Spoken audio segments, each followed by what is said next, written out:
ኪንጎ ቤቱን ሽጣ ቅምጥል ካላካችልን ብሩን አንለቀውም ኩላሊቱን አውጥተን እንሸጣዋለን ብሎ ቤዛና ወንድሟ ስልክ ደወሉ። ሊዱ ባቡሬን አይታ ካላገባሁት ብላ እርፍ። እንግዲህ ዴፍ ለአዴ ሽማግሌ ሊኪ አገባሽ አለሁኝ እንግዲህ ለማሚም እነግራታለሁ ብሏል። ለፍቅር እናት ማወቅ አለባቸው። ሁሉንም አሳውቃለሁ ቤተሰቦቼ።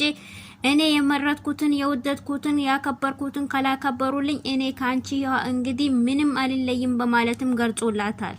አሰላሙ አለይኩም ወራህመቱላሂ ወበረካቱ። ሰላም ጤና ይስጥልኝ የተወደዳችሁ የተከበራችሁ የቻናሌ ቤተሰቦች ሰላምና እዝነት ፍቅር አይለያችሁ እያልኩኝ ቤተሰቦቼ እንግዲህ ዛሬ ይዤላችሁ የመጣው ሰራተኛው አዴ ክፍል 136 ነው ይዤላችሁ የመጣሁት።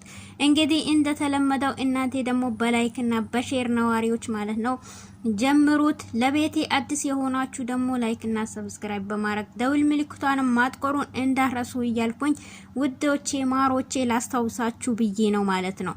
እንግዲህ እንደተለመደው ሰራተኛዋ አዴ እንደምታዩት ከዴፍ ጋር አሁን ሊጋቡ ጫፍ እየደረሱ ይመስላሉ። እንቅፋቱ ቢበዛባቸውም ነገር ግን አሁን ለቤተሰቦቼ ለሙሉ አሳውቄ አንቺን ማግባት አለብኝ በማለትም ዴፍም ገልጾላታል። እሷም እንግዲህ ወደ ፈቅጣ ስላከበርከኝ ያንተም ስለመረጥከኝ ምርጫህም ስላረከኝ በጣም አመሰግናለሁ በማለትም እሷም ገልጻለታለች። እንግዲህ ባለፈው ቪዲዮ እንደምታዩት ኪንጎ ቤዛና ወንድሟ አግቶት ብር ደግሞ ይሄን ያህል ከላመጣችሁ በማለት ለኪንጎ ለዳይመንድ ደውሎ እኛ ኩላሊቱን አውጥተን እንሻጣዋለን በማለትም ለዳይመንድ ደውሎለታል።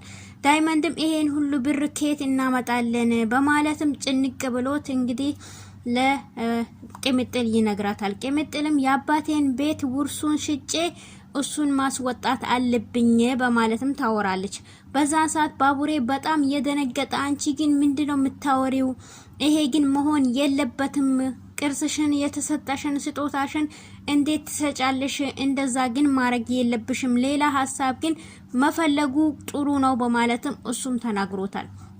በዛ ሰዓትም ዳይመንድም አው እሱ ልክ ነው ያለው። ስለዚህ አንቺ ይሄን መሽጠት ሳይሆን ስለ ሌላ ነገር አስበን በሌላ ነገር መድረስ ጥሩ ነው በማለትም ሁላቸውም ይመካከራሉ። እንግዲህ የባቡሬም እናት እንዴት እንደዚህ ታረጊያለሽ? አሁን ይሄን ሁሉ ለፍተሽ ይሄን ሁሉ ደክመሽ ግን ይሄን ልጅ አውጥተሽው የሚሆነው ነገር አይታወቅም። አንዳንዴ ብዙ ነገር ይከሰታል። በኋላ ግን ይሄን ሁሉ ለምን አረኩኝ ብለሽ ትቆጭበታለሽ።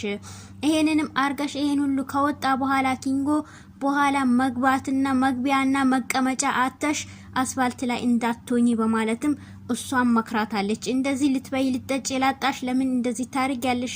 እንደዛ እንኳን አታርጊ በማለትም እንግዲህ እሷ ግን የፈለገ ምን ይሸጥና እሱ ይውጣ በማለትም ታወራለች። በዛን ሰዓት ይሄ ነገር ሳይጣራ ሳይወራ ሳይታይ ገንዘቡ ግን ይሄ ሁሉ መግባት የለበትም። ማን ነው ከኋላችን ይሄን የሚያረገው? ከዚህ በፊት ግን እንደዚህ አይነት ነገር ተከስቶ ይታወቃል ወይ በማለትም ባቡሬ ይጠይቃቸዋል።